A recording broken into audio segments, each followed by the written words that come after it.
মসজিদের বয়স্ক মানুষ, উনি আমার এই জড়ায় ধরে কাঁদছিল, আমার মনে আছে। উনি বলছিল, হুজুর, কানতে কানতে বলছিল, হুজুর, আমি 28 বছরের জীবনে ইমামতি, আজ 28 বছর এই মসজিদে ইমামতি করি। আমার জীবনের কত স্বপ্ন, কত আশা, বাচ্চাদের কত আবদার, বউ বাচ্চার কত চাওয়া পাওয়া, কিছুই পূরণ করতে পারি নাই। অল্প কয়টা টাকা বেতন পাই, টানা হেসরা করে জিন্দিগিটা কাটাইছি হুজুর। বাকি হুজুর, আপনারে মহব্বত করি, আপনার কাছে আমি জানতে চাই আমার এই কষ্টের বিনিময়ে আমি আখেরাতে পাবো কিনা। আমি কি বলবো, আমিও কাঁদছি তখন। হায় হুজুর, কি বলবেন? চোখটা বন্ধ হলে দেখবেন আপনি আখেরাতে বাদশাহ। ইনশাআল্লাহ আমি বললাম, আপনি দেখবেন আপনি বাদশাহ, আপনি বাদশাহ। যারা আপনার এই দুনিয়াতে মূল্যায়ন করে নাই, সেদিন তার আফসোস করবে, আফসোস করবে। তো এই জন্য বললাম, আল্লাহ তাআলা ওই ইমানদার বান্দাকে বলবে, আমার বান্দা, দুঃখে ভরা জীবনটা কাটাই আসছো, ঠিক না? খুব কষ্ট পাইছো আমার বান্দা দুনিয়াটা, কিন্তু আল্লাহর কসম শুনেন, নবীজি বলছে, ওই ইমানদার বান্দা সে তখন আল্লাহ পাককে বলবে, আয় মাওলা, আল্লাহর কসম মাওলা, জীবনে হায়াতে, দুনিয়ার জীবনে দুঃখ কি জিনিস আমি কোনোদিন দেখি নাই। প্রিয় বন্ধু, 10 সেকেন্ডের জান্নাতের আরাম বাতাস তার 70 বছরের দুঃখ ভুলায়। ছেলেরা, বন্ধু, তোমরাও মনে রাখো, বাপ, আমরা 200 কোটি মুসলমানও যদি খোদার কসম রাত দিন যদি আমরা মেহনত করি, দুনিয়া অর্জনের জন্য পরিশ্রম করি, মাথার ঘাম পায়ে ফেলে যদি আমরা দুনিয়ার কর্ম সবাই মিলে করি, দিবানিশি 200 কোটি মুসলমানে মিলে কেউ অলসতা না করে, তারপরেও আল্লাহর কসম, রব্বে কাবার কসম, কাফের বেঈমানদের সমপরিমাণ দুনিয়া আমাদের মিলবে না। এটা দিত না মালিকের, যিনি দেওই না উনি কইতে আছে আমি দিতাম, তো জোরাজোরি করে কিলাম, আমি পারতেন না। আল্লাহ বলছে, আমি বান্দা, আমি দেব না, আমি মোমেনকে দুনিয়া দেব না পুরা। ওয়াদারনি ওয়াল মুকাদ্দিবিনা উলিন নি'মাতি ওয়া মাহিলহুম কালিলা। আল্লাহ বলছে, শোনো বান্দা, ইমানদার, এই আমার ইমানদার বান্দা, মিথ্যাবাদী নাফরমানদের জন্য অল্প কিছু সময়ের জন্যে দুনিয়াটা ছেড়ে দাও। ওয়াদারনি, আমার ছেড়ে দাও বান্দা, আমি তা করে একটু দুনিয়াটা দেই। কটা ভাত খাওয়াইতে লইছি, দুগা ভাত খাওয়াইতে দাও। কতদূর বাদগ্রস্ত একটা বিল্ডিং, একটা মোটরসাইকেল, একটা প্রাইভেট কার, কতক্ষণ এই বেড়া বেড়ির দফাদফি ফালাফালি করতে দাও বান্দা। কত 60 বছর, 65 বছর, 70 বছর বান্দা, এরকম করো, 60-70 বছরের লেগা দুনিয়া করে ছেড়ে দাও। অনন্তকালের জান্নাত আমি তোমাদেরকে দিয়ে দেব। আখেরাতে গেলে দেখবা, আহা, কোরআন শরীফে আছে, খোদার কসম বাপ, নাফরমানকে জিজ্ঞেস করা হবে, হে বেঈমান, দুনিয়ায় কতক্ষণ ছিল তো 60 বছর, 70 বছর, কিন্তু আখেরাতের দৃশ্য দেখে সে বলবে, লাবিসনা ইয়াওমান আও বা'দা ইয়াওমিন, হায় মাওলা, হয়তো একদিন ছিলাম, অথবা একদিনের অর্ধেক বা কিছু অংশ ছিল। 60 বছরের দুনিয়া তার কাছে একদিনও মনে হবে। হাদিসের মধ্যে আছে, বিশ্বাস করেন বাপ, আমি নিজে পড়ছি, পড়াইছি, আল্লাহ নবী সাল্লাল্লাহু আলাইহি সাল্লাম বলছেন, কোন নাফরমান যে মৃত্যু পর্যন্ত দুনিয়াতে কোনোদিন 1 মিনিটের জন্য দুঃখ দেখে নাই, সুখের সাগরে ছিল, কোনোদিন দুঃখ পায় নাই, এমন অথচ নাফরমান পাপী, আল্লাহ তাআলা ফেরেশতাকে বলবে, আমার এই নাফরমান বান্দাকে জাহান্নামের বাহিরটা একটু হাঁটাইয়া আনো, আর জাহান্নামের একটা দরজার সামনে একটু দাঁড় করাইও। 1 মিনিট কদ্দুর খাড় করাইবা, ভিতরে না, দরজাটার সামনের থেকে নিয়ে আসবা।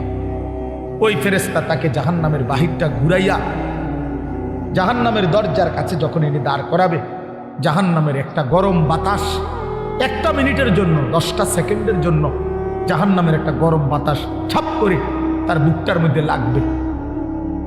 এরপরে ফেরেশতা তারে নিয়ে আসবে, আনার পরে হাসরের মাঠে, প্রিয় বাপ, প্রিয় সন্তান আমার, ছেলেরা আমার, আল্লাহর কসম নবীজি বলছে, আল্লাহ পাক তখন ওই সুখে ভরা নাফরমান ব্যক্তিটাকে জিজ্ঞেস করবে, আমার বান্দা, দুনিয়াটা তো বড় সুখে আরামে নিশ্চিন্তে কাটাই আসছো, ঠিক না? আল্লাহর কসম ওই বান্দা তখন বলবে, আয় মাওলা, আপনার জাতের কসম মাওলা, জীবনে দুনিয়ার হায়াতে সুখ কি জিনিস আমি জীবনে কোনোদিন দেখিনি। বিশ্বাস করুন, এটা হাদিসের। আবার আমি ব্যক্তিগতভাবে খামখেয়ালি কথা কম বলি, এটা হাদিস। অর্থাৎ জাহান্নামের 10 সেকেন্ডের ওই দরজার মুখের একটু গরম বাতাস তার 60 বছরের 70 বছরের সুখ 1 মিনিটে 1 সেকেন্ডে 10 সেকেন্ডে ভুলায় গেছে, সব ভুলে গেছে।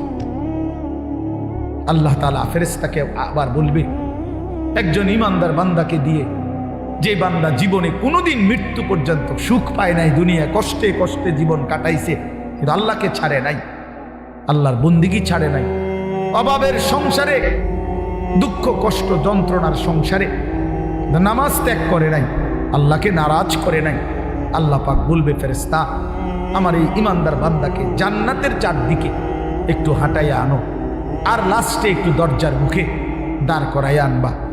এই বান্দাকে সারা জান্নাতের চারদিকে ঘুরাইয়া দরজার সামনে যখন আনবে, তো 10 সেকেন্ডে জান্নাতের একটা আরামদায়ক বাতাস তার বুকে আইসা লাগবে।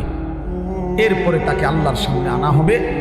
মহান আল্লাহ পাক রব্বুল আলামিন সেই বান্দাকে বলবে, আমার বান্দা, দুনিয়ার জীবনটা আমার মোমেন বান্দা বড় কষ্ট করে আসছো বান্দা, কত সুদের টাকা, ঘুষের টাকা, কত হারাম টাকার সুযোগ ছিল, কামাই করো নাই।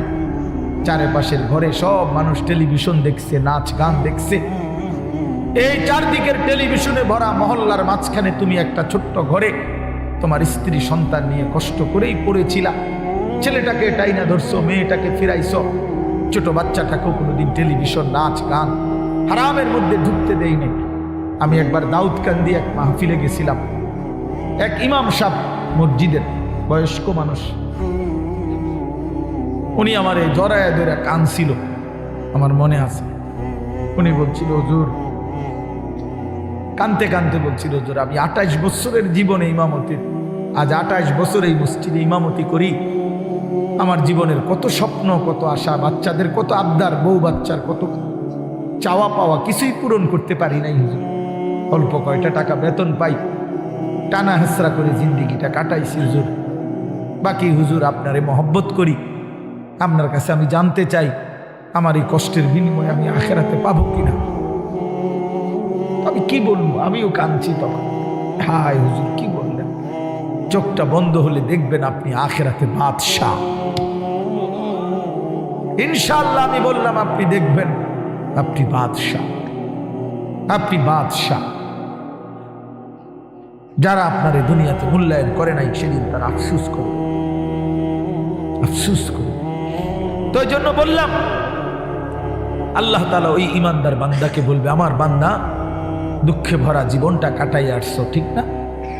খুব কষ্ট পাইছো আমার বান্দা দুনিয়াটা, কিন্তু আল্লাহর কসম শুনে নবীজি বলছে, ওই ইমানদার বান্দা সে তখন আল্লাহ পাককে বলবে, আয় মাওলা, আল্লাহর কসম মাওলা, জীবনে হায়াতে, দুনিয়ার জীবনে দুঃখ কি জিনিস আমি কোনোদিন দেখি নাই।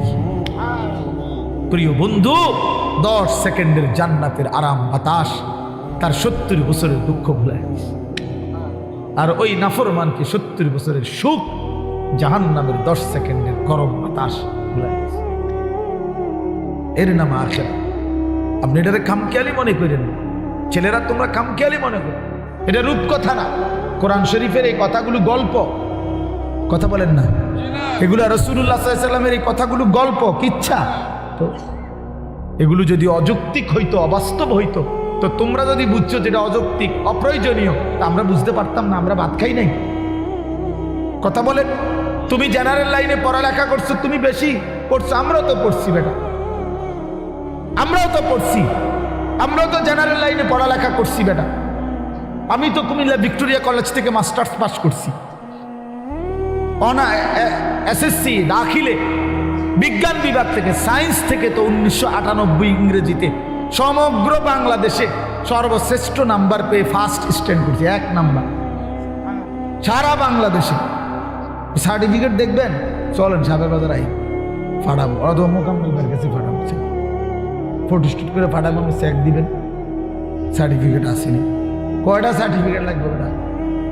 ইডি দিয়ে তো ভরে রয়েছে সার্টিফিকেট ভাত খাইবে তো টাইম নেই, সার্টিফিকেট সামনে দৌড়াইতে তো জান শেষ। তা বলতে চাইলাম প্রিয় বন্ধু, জেনারেল পড়ালেখা, সায়েন্স, বিজ্ঞান পড়ালেখা তো আমরাও করছি ভাইয়া।